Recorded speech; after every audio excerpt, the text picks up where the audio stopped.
ይሄኛው ሞዴላችን ጃን 450 እንለዋለን። በፉል ቻርጀር እስከ 300 ኪሎ ሜትር ድረስ ነው የሚንቀሳቀሰው ማለት ነው። ሁሉም መኪናዎች ስንት ሰው ይይዛሉ? በቤት ውስጥ በማንኛውም የ220 ቮልቴጅ ኃይል ነው ቻርጅ የሚያደርጉት። ከአዲስ አበባ ውጪ ረጅም መንገድን መጓዝ ይችላሉ? በፉል ቻርጀር 360 ኪሎ ሜትር ድረስ ይንቀሳቀሳሉ ማለት ነው። እነዚህ ደግሞ ሌላ ቦታ የሌለ እኛ ብቻ አለን ብለን የምንለው እስካሁን ድረስ ምንድነው ባትሪ ላይ ያለን ችግር የሚፈታ ማሽን አለ። ባትሪ እንዴት ቼክ ይደረጋል? የገጠመውን ችግር ማወቅ። ለምሳሌ እዚህ ጋር የምታዩት ባትሪ እኛ የምናስመጣው መኪና ባትሪ አይደለም። ባትሪ ምን ይፈልጋል? በኦፕሬሽን ሂደት ላይ ባትሪው ሴል ቮልቴጅ ወርዶ ስለነበረ ያን ሴል ቮልቴጅ ኢኳላይዝ ለማድረግ ወይም ደግሞ ባላንስ ለማድረግ ለማመጣጠን መሬት ላይ አውርደን ባላንስ እያደረግነው ነው ማለት ነው። በዚህ ማሽን ከ30 እስከ 70% ድረስ በማይክሮ ፋይናንስ ድርጅቱ የብድር አማራጮችን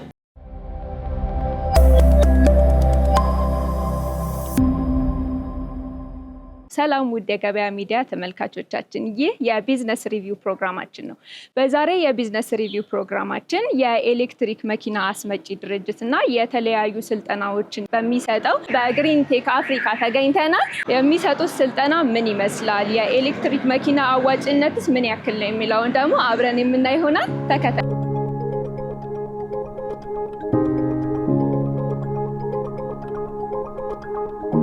ሰላም፣ እንዴት ነሽ? ሰላም፣ እንዴት ነሽ? ስምሽንና የስራ ድርሻሽን ደግሞ አስታወቂ። እሺ፣ ስሜ ነፃነት ገብረው ትባላለሁኝ። በግሪን ቴክ አፍሪካ ውስጥ የሽያጭ ዲፓርትመንት ውስጥ እየሰራሁ የምገኘው። እስቲ ስለ ሴልስ ሜቶዱ አንዳንድ ነገር በይኝ። እሺ፣ አሁን ላይ ባለው በድርጅታችን ውስጥ ሁለት አይነት የሴልስ ሜቶዶች አሉ።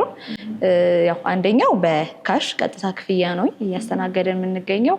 ሁለተኛው ደግሞ በክሬዲት በብድር አማራጮች አሉን ማለት ነው። እሱም አፍሪካ ቪሌጅ ከሚባል የብድር ተቋም ጋራ እየሰራን እንገኛለን። ከ30 እስከ 70% ድረስ የብድር አማራጮችን በዛ በማይክሮ ፋይናንስ ድርጅቱ ጋራ እያይዘው እየሸጡ ነው ያሉት ማለት ነው። በጣም ጥሩ። አሁን ደግሞ የምታስመጡትን የኤሌክትሪክ መኪና አይነቶች እንመልከት። መልካም። ያው አሁን ላይ ባለው ድርጅታችን ወደ 6 አይነት ሞዴሎች አሉ። ሚድባስን ጨምሮ ፒክአፕ አለ እና ደግሞ እዚሁ ሾሩም ውስጥ የምታዩቸው ወደ 4 ሞዴሎች አሉን ማለት ነው። ይሄኛው ሞዴላችን ጃን 450 እንለዋለን። በፉል ቻርጀር እስከ 300 ኪሎ ሜትር ድረስ ነው የሚንቀሳቀሰው ማለት ነው።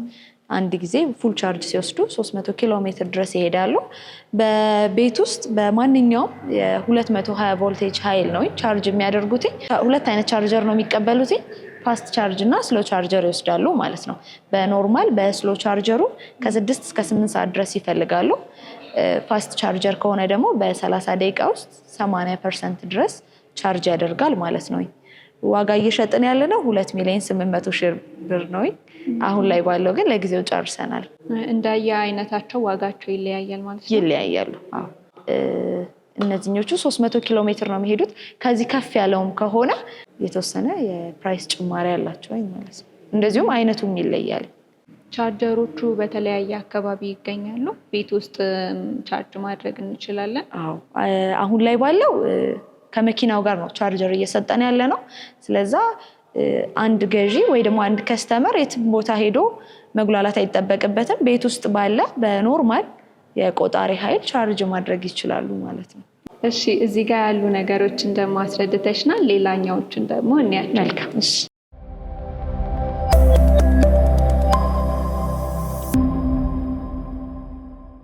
ሌላኛው ሁለተኛው ሞዴላችን እነዚህኞቹ ናቸው። አና 360 እንላቸዋለን። በፉል ቻርጀር 360 ኪሎ ሜትር ድረስ ይንቀሳቀሳሉ ማለት ነው። እነዚህ ደግሞ ያው እዛኛው ጋር የመጀመሪያው ጋር እንዳልኩሽ እነዚህም በቤት ውስጥ የቆጣሪ ኃይል ነው ቻርጅ የሚያደርጉት። እስከ 6 ሰዓት ድረስ ይፈልጋሉ አንድ ጊዜ ፉል ቻርጅ ለመቀበል ማለት ነው። ያ ማለት እነዚህኞቹም ሁለት አይነት የቻርጅ ሜተድ አላቸው። ፋስት ቻርጀር እና ስሎ ቻርጀር ይቀበላሉ። በፋስት ቻርጀር ከሆነ በ30 ደቂቃ ውስጥ ከ80% በላይ ድረስ ቻርጅ ያደርጋሉ ማለት ነው። ኖርማል ግን ስሎ ቻርጀር ከሆነ ግን እስከ 6 ሰዓት ድረስ ነው የሚፈልጉት። አሁን ላይ እኛም ከመኪናው ጋር እየሰጠን ያለ ነው ኖርማል የስሎ ቻርጀሩን ወይ ደግሞ በቤት ውስጥ ቻርጅ የሚያደርጉትን ቻርጀሮች ነው ማለት ነው። አሁን ላይ ከመኪኖቻችን ጋር እየሰጠን ያለ ነው። ከአዲስ አበባ ውጪ ረጅም መንገድን መጓዝ ይችላሉ? አዎ፣ አሁን እነዚህ 360 ኪሎ ሜትር ይሄዳሉ። ያ ማለት አዋሳ፣ አዳማ፣ ደብረ ዘይት ከዛ በላይ መሄድ ይችላሉ ማለት ነው። 360 ኪሎ ሜትር ነው የሚሄደው። ያ ማለት አንድ ገዢ ወይ አንድ ከስተመር ከ360 ኪሎ ሜትር ድረስ መንቀሳቀስ ይችላል ማለት ነው። የዚህኛው የኤሌክትሪክ መኪና ዋጋው ስንት ነው? እሺ እነዚህን አሁን ላይ እየሸጥን ያለነው 2,500,000 ብር ነው። በዛ ዋጋ እየሸጥን ያለነው።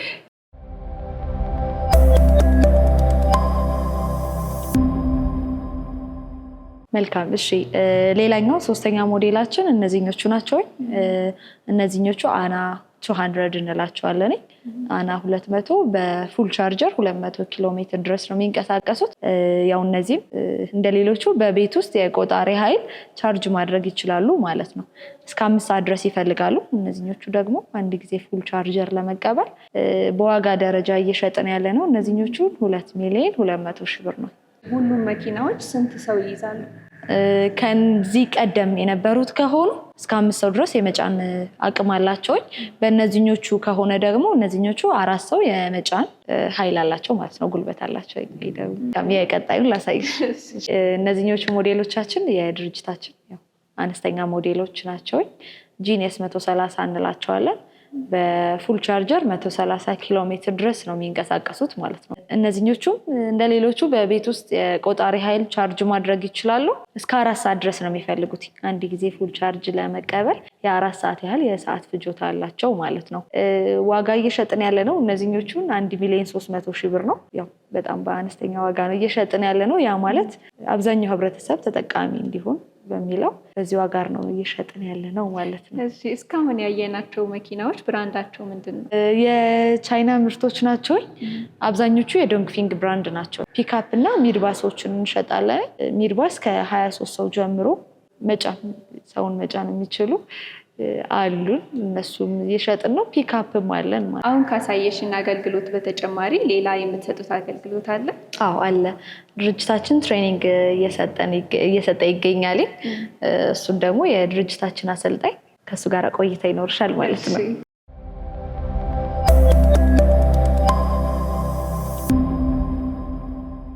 ስምህንና የስራ ድርሻህን እስቲ ያስተዋውቀን። ኦኬ፣ ስሜ እንግዲህ ዶክተር ኃይሉ አበበ እባላለሁ። ሲኒየር ኤሌክትሪክ ቬሂክል ሜንቴናንስ ኤንድ ሰርቪስ ኤክስፐርት ነኝ። ስልጠናው ምንን ያካተተ ነው? በውስጡ ስልጠናው በዋነኛነት እንግዲህ የሚያካትተው አንደኛው ኤሌክትሪክ መኪና ሙሉውን ነው። እንግዲህ ኤሌክትሪክ መኪና ሙሉ ስንል ምንድን ነው? ከኮንትሮለሩ ጀምሮ ባትሪውን፣ ሞተሩን ይጨምራል። ኮንትሮለር ስንል ደግሞ ምንድነው? ይሄ ኢንቨርተር ዲሲዲሲውን እና ኦንቦርድ ቻርጀሩን ይጨምራል ማለት ነው። ፕላስ ደግሞ እንደገና ቻርጂንግ ሲስተም ይጨምራል። ለምሳሌ ፋስት ቻርጂንግ፣ ስሎ ቻርጂንግ ከነ ኢንስታሌሽኑ እና ክላውድ ሲስተሙ ከነ ኮንትሮሊንግ እንትኑ ይጨምራል ማለት ነው። ሌላ በተጨማሪ እንግዲህ የእኛ ስልጠና ደስ የሚለው ነገር ምንድነው? ሌላ ቦታ የሌለ እኛ ብቻ አለን ብለን የምንለው እስካሁን ድረስ ምንድነው? ባትሪ ላይ ያለን ችግር የሚፈታ ማሽን አለን። ባትሪ ባላንሰር የምንለው አለን። ተማሪዎች እዛም ላይ እንግዲህ ስልጠና ይወስዳሉ። እንዴት ነው ባላንስ የሚያደርጉት? ፕሪንሲፕሉ ፋንዳሜንታል አፕሮቹንም ጭምር ይማራሉ።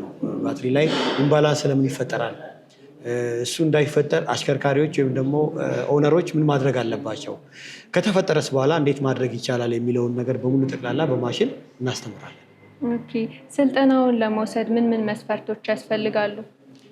አንድ ሰው እንግዲህ ግሪንቴክ አፍሪካ መጥቶ ኤሌክትሪክ ተሽከርካሪ ስልጠና ለመውሰድ በመጀመሪያ ደረጃ ሚኒመም 10ኛ ክፍል ቢያንስ ያጠናቀቀ መሆን አለበት። ባክግራውንዱ ምንም ይሁን ችግር የለም። እዚህ ከቤዚክ ተነስተን ነው የምናስተምረው። ከቤዚክ ኤሌክትሪካል ኤሌክትሮኒክስ ተነስቶ ነው ከዛ በኋላ ወደ ኢቪ ኮምፖነንት የሚገባው። ስለዚህ ከቤዚክ ስለምንነሳ 10ኛ ክፍል ላጠናቀቀ ሰው ስልጠናው አስቸጋሪ አይሆንም ማለት ነው። ስልጠናው ስንት ጊዜ ነው የሚወስደው? ስልጠናው በአጠቃላይ 2 ወር ይወስዳል። ቴዎሬቲካል አለው፣ የንድፈ ሀሳብ እንዲሁም ደግሞ ፕራክቲካል አለው። ንድፈ ሀሳቡ እስከ 10% ነው። አብዛኛውን ጊዜ ግን ከ80% እስከ 90% የሚወስደው የተግባር ስልጠናው። ኦኬ። ተማሪዎች ሰልጥነው ሲጨርሱ ምን ቤዚክ ነገር መያዝ አለባቸው ብለህ ታስባለህ? በዋነኛነት ተደራጅተው ቢሆን ተቀጥረው ቢሰሩ በዋነኛነት ሊገነዘቡና ሊይዙ የሚገባቸው ብለን የምናስበው ምንድነው? አንደኛ ባትሪ እንዴት ቼክ ይደረጋል? የገጠመውን ችግር ማወቅ።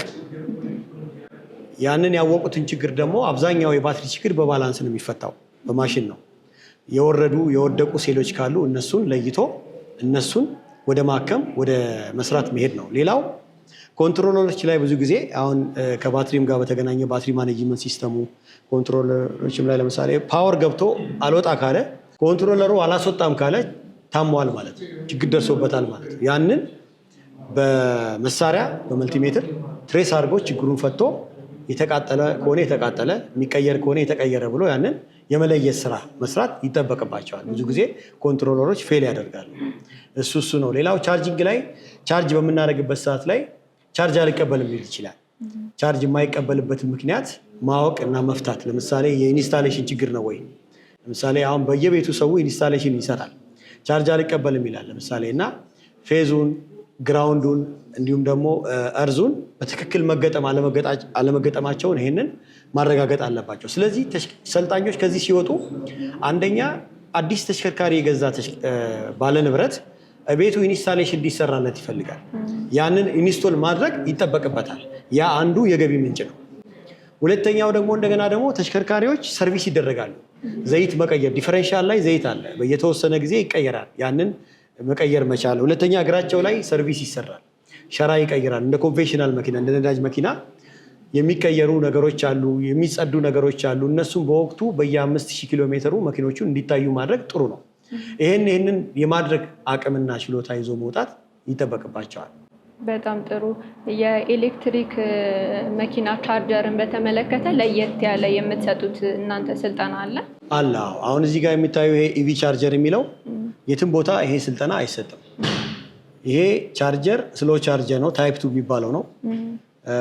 220 ቮልት ነው የሚሰራው እና እያንዳንዱ ገን እዚህ ጋር የምታዩ 32 አምፔር ይሰጠናል። በቤታችን ይህንን አምፔር አናገኘው፣ ሆቴሎች ላይ ታገኛቸዋለሽ። እነዚህ በነፃ ማለት ነው። እንደ ሂልተን ሆቴል ምናምን ብትሄጂ ታገኛቸዋለሽ። ስለዚህ እነዚህ ቻርጀሮች ስሎ ቻርጀሮች በየቦታው ይህንን የመትከል ስራ፣ እነዚህን ሜንቴን የማድረግ ስራ፣ ክላውድ ላይ ሆኖ እነዚህን የመቆጣጠር ስራ ተምሮ የሚወጣ ተማሪ ሲወጣ አሁን ወደዛ እየሄደ ስለሆነ ማርኬቱ ተጠቃሚ ይሆናል ማለት ነው። ምክንያቱም ኢንቨስተሮች ይህንን የማስገባት የመትከል ኢንስቶል የማድረግ ስራ ይህን የሚቆጣጠርላቸው ባለሙያ የመፈለግ ነገር ስለሚመጣ ከዛ አኳያ ተጠቃሚ ይሆናሉ ብዬ አስባለሁ። በጣም ጥሩ። ሰልጣኞች ሰልጥነው ሲጨርሱ ተጠቃሚነታቸው ምንድን ነው? ተጠቃሚነታቸው አንደኛ ይሄ አዲስ ቴክኖሎጂ ነው። ይህን አዲስ ቴክኖሎጂ የባለሙያ እጥረት ያለበት ሴክተር ነው ሴክተሩ ራሱ። ለዚህ አገሪቱ ያጣችውን የባለሙያ እጥረት የሚሸፍን በተወሰነ መልኩ የሚፈታ ባለሙያ ነው እየፈራ ያለው። ስለዚህ ኤሪያው ቨርጂን ነው፣ ባለሙያ በብዛት ስለሌለ ሄደው ይህንን ማርኬት ሼር የማድረግ ቦታን የመያዝ ስራ ይሰራሉ ማለት ነው። የባለሙያ እጥረት ያለባቸውን ቦታዎች ኤሪያዎች ያን ቦታ ጋፕ ይሞላሉ ማለት ነው ሄደው በእርግጠኝነት። አሁን እዚህ እንኳን ጋራጅ ብትመጪ ኤሌክትሪክ መኪና በብልሽት መጥቶ ሳይስተካከል የሄደበት ጊዜ የለም። ልምዱ ስላላቸው እውቀቱ ስላላቸው ስለተማሩ ሜንቴን ያደርጉታል። ስለዚህ በተመሳሳይ መልኩ እዚህ ሰልጥነው የሚመጡ ተሽከርካሪዎች ይሄንን አክሰስ ከማርኬቱ ያገኛሉ ማለት ነው። ብቁ ሆነው ነው የሚወጡት። ምንም ጥያቄ የለውም። 90% ፕራክቲካል ሰልጥነው ነው ከዚህ የሚወጡት። ሁሉም በአይነት ኤሌክትሪክ መኪና አንድ አይነት ኮንፊግሬሽን የለውም እና አንዳንዱ ኮንፊግሬሽን ላይ ሞተሩ ከፊት ነው፣ አንዳንዱ ከኋላ ነው። ኮንትሮለሩ ከፊት ሊሆን ይችላል። ለዚህ እንደየ አሬንጅመንቱ እንደ ባትሪ ካፓሲቲው እንደ ሞተር ካፓሲቲው ኤሌክትሪክ መኪኖች አሬንጅመንታቸው ኮንፊግሬሽናቸው ይለያያል ማለት ነው። አሁን የኛውን ብንወስድ ለምሳሌ ይሄ ተሽከርካሪ 360 እስከ 380 ቮልት ባትሪ የሚጠቀም ነው። ሊቲየም አይረን ፎስፌት ባትሪ የሚጠቀም ኤሌክትሪክ መኪና ነው። ለዛ ደግሞ የሚጠቀመው የሞተር አይነት 60 ኪሎዋት ሞተር ነው። 60 ኪሎዋት ሞተር ነው። ለሱ የሚሆን ምን አለው እዚህ ጋር ኮንትሮለር አለው ማለት ነው። ይሄ ኮንትሮለር እንግዲህ እንደምታየው አሁን ለስሎ ቻርጅ የሚሆን የስሎ ቻርጅ ፖርት አለው። ለፋስት ቻርጅ የሚሆን የፋስት ቻርጅ ፖርት አለው። ስለዚህ ይህ ተሽከርካሪ ፋስትም ስሎውም ቻርጅ መቀበል የሚችልበት ፋሲሊቲ ያለው ማለት ነው። እዛ ጋር ያለውን ደግሞ ብንወስድ ያ በስሎ ቻርጅ የሚሰራ ነው። ኪሎዋቱ 3.5 የሆነ አጭር ሬንጅ ለሆነ የምንጠቀመው ይሄ አሁን እስከ 360 ምናምን ኪሎ ሜትር በአንድ ቻርጅ ይሄዳል። ያኛው ደግሞ እስከ 50 ኪሎ ሜትር እስከ 60 ኪሎ ሜትር ሊሄድ ይችላል ማለት ነው። እና እንግዲህ ተሽከርካሪዎች በብዙ መልኩ ኤሌክትሪክ መኪና ብለን ስንል እንደየ አቅማቸው እንደ ሞተር አቅማቸው እና እንደ ባትሪ አቅማቸው እና እንደ መኪኖቹ የቦዲ ዲዛይን ሊለያይ ይችላል ማለት ነው። እሺ፣ ስለነበረን ቆይታ ስለሰጠህን ማብራሪያ እናመሰግናለን። እኔም በጣም አመሰግናለሁ።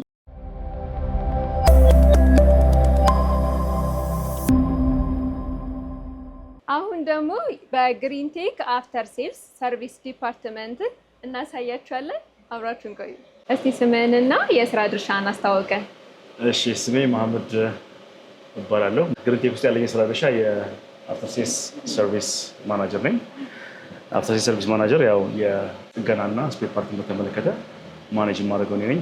ለከስተመሮች የእኛን ፕሮዳክት ለሚገዙ ከስተመሮች ሰፖርት የሚሰጥ ዲፓርትመንት ነው ማለት ነው። የስፔር ፓርት እና የጥገና አፍተር ሴልስ ሰፖርት ምን ያካትታል በውስጡ? አፍተር ሴልስ ሰፖርት ማለት የእኛን ፕሮዳክት ለሚገዙ ከስተመሮች በኦፕሬሽን ላይ የሚያጋጥማቸውን ችግር፣ ለምሳሌ የጥገና ችግር ሊሆን ይችላል፣ የስፔር ፓርት ችግር ሊሆን ይችላል። እነዚህን ፍላጎቶቻቸውን ለማሟላት የተደራጀ ዲፓርትመንት ነው ማለት ነው። ኢቪን በተመለከተ የተለያዩ ስራዎች እንሰራለን፣ ስፔር ፓርት እናቀርባለን። እኛም ዲል ከምናደርጋቸው ወይም እኛ ከምናስመጣቸው መኪኖች ውጭም ከመጡ እነሱን ማስተናገድ። ለምሳሌ እዚህ ጋር የምታዩት ባትሪ እኛ የምናስመጣው መኪና ባትሪ አይደለም። ይሄ ባትሪ ከሌላ አካባቢ የመጣ ባትሪ ነው፣ ወይም ከሌላ ጋራጅ ማለት ነው። ባትሪ ምን ይፈልጋል? በኦፕሬሽን ሂደት ላይ ባትሪው ሴል ቮልቴጅ ወርዶ ስለነበረ ያን ሴል ቮልቴጅ ኢኳላይዝ ለማድረግ ወይም ደግሞ ባላንስ ለማድረግ ለማመጣጠን መሬት ላይ አውርደን ባላንስ እያደረግነው ነው ማለት ነው በዚህ ማሽን። ይሄ ሌላ ቦታ የለም፣ እኛ ጋር ብቻ ነው ያለው። ከሌላ አካባቢ እኛ ጋር መጥተው ይህን ባላንስ ያደርጋሉ ማለት ነው። አንዱ ትልቁ ስራችን ይሄ ነው። ባትሪው ተጨማሪ ላይፍ እንዲኖረው ወይም ደግሞ በሆነ አጋጣሚ በቴምፕሬቸር የሚሆን በሌላ ምክንያት ሴል አምባላንስ ሲኖር ወይም በሴሎች መካከል ያለ የቮልቴጅ ዲፈረንስ ሰፊ ሲሆን እሱን ለማመጣጠን የምንሰራበት አንዱ የጥገና ፕሮሲጀር እና አንዱ የጥገና አካል ነው ማለት ነው። በተጨማሪም ከዚህ ከሜካኒካል እና ከኤሌክትሪካል ጥገና ውጭ የቦዲ ጥገናዎች አሉ። እዛ ጋር የምታዩት ለምሳሌ ከኢንሹራንስ እየወሰድን የምንሰራው ትልቅ የቦዲ ጥገና ነው። የመኪኖችን አካል መኪኖች እዚህ በሚጠገኑበት ሰዓት ያው ጥንቃቄ ያስፈልጋል። እንደ ኮንቬንሽናል መኪና ቦዲ ዲስማንትል በምናደርግበት ሰዓት ጥንቃቄ የሚወሰድ የሚገባቸው፣ ምክንያቱም አብዛኛው ኢቪዎች ያው ሃይ ቮልቴጅ ሶርስ ስላላቸው እሱም በጥንቃቄ ነገሮች ዲስኮኔክት መሆናቸው ማረጋገጥ መቻል አለብን። ይህን ይመስላል። በአጠቃላይ ያው ዲፓርትመንታችን እኔን ጨምሮ ወደ 10 የሚሆን የሰው ኃይል የኤሌክትሪሻን፣ ሲኒየር ኤሌክትሪሻን፣ ጁኒየር ኤሌክትሪሻን፣ ሜካኒኮች፣ ቦዲማን ሁሉንም ስታፍ ያካተተ ከስተመርን ያካተተ ዲፓርትመንት ነው። የተሟላ ዲፓርትመንት ነው። ከስተመሮቻችን ሳቲስፋክሽን ተመልሰው የእኛን ፕሮዳክት እንዲገዙ ለማበረታታት የምንሰጠው የሰፖርት አይነት ነው። እስካሁን ሶፋር ጥሩ እየሰራን ነው ከኛም ውጭ ያሉ ጋራጆችን። ሌላው ይሄ ዲፓርትመንት በተጨማሪ ለፕራክቲካል ለሆኑ ስልጠናዎች የትሬኒንግ ዲፓርትመንቱን ሰፖርት ያደርጋል። ትሬኒንግ ቲዮሪውን ከወሰዱ በኋላ ፕራክቲካሊ መጥተው ትሬን የሚያደርጉት እዚህ ቦታ ላይ ነው ማለት ነው። እዛ ላይ የወሰዱትን ኤቭሪቲንግ መኪኖች አዘጋጅተናል። መኪኖቹን በመበተን መልሶ በመቅጠም ስልጠና እዚህ እንዲወስዱ እናደርጋለን። ይህን እንሰራለን ማለት ነው። ለብዙ ሰው የስራ እድል ፈጥራችኋል ማለት ነው? ሹር። አብዛኞቹ እንደውም እኛ ጋር የሚሰሩት በዚህ በስልጠና ማዕከል የሰለጠኑ ልጆች እዛው ከተመረቁ በኋላ ከስልጠና ማዕከል የወሰድናቸው እዚህም ከመጡ በኋላ ስልጠናውን እዛ እንዲወስዱ እያደረግን የኮምፒተንሲ ዴቨሎፕመንት ፕሮግራም አለን። ሰራተኞቻችን ኮምፒታንት እንዲሆኑ በየጊዜው የስልጠና ፕሮግራም እንሰጣለን። በቅርብም የውጭ ስልጠናዎችን ለማዘጋጀት ከኛ ሰፕላየሮች ጋር ወይም ደግሞ ፕሮዳክት ከሚሸጡልን አካሎች ጋር ስልጠና ለመውሰድ እነሱም እዚህ ይመጣሉ። እኛም እዛ የምንሄድበትን ነገር እያመቻቸን ነው እና ፕሮፌሽናል በሆነ መንገድ ነው እየሰራን ያለ ነው። አብዛኞቹ ከስተመሮቻችን ከግለሰቦች ውጭ ኢንሹራንሶች መኪኖቹ አዳዲስ በመሆናቸው ሰው ስላልተላመዳቸው ከኢንሹራንስ ጋር ሰፊ ስራ እንሰራለን። በግጭትና በተለያየ ምክንያት በሚደርስ አደጋ ማለት ነው። ይህንን ሰፖርት ይስላል። እሺ፣ ስለነበረን ቆይታ በጣም እናመሰግናለን፣ ስለሰጠን ማብራሪያ። እኛም ደስ ብሎናል መታችሁ ስለጎበኛችሁን። በርቱ፣ ይልመድባችሁ ነው የምንለው። ውድ የገበያ ሚዲያ ተመልካቾቻችን ፕሮግራማችን ይህንን ይመስል ነበረ። የተለያዩ የኤሌክትሪክ ሙያና ስልጠናን የምትፈልጉ ታች ባለው ስልክ ቁጥር ደውላችሁ መጠየቅ ትችላላችሁ። በቀጣይ ፕሮግራማችን እስከምንገናኝ ድረስ ሰናይ ጊዜ ይሁንላችሁ።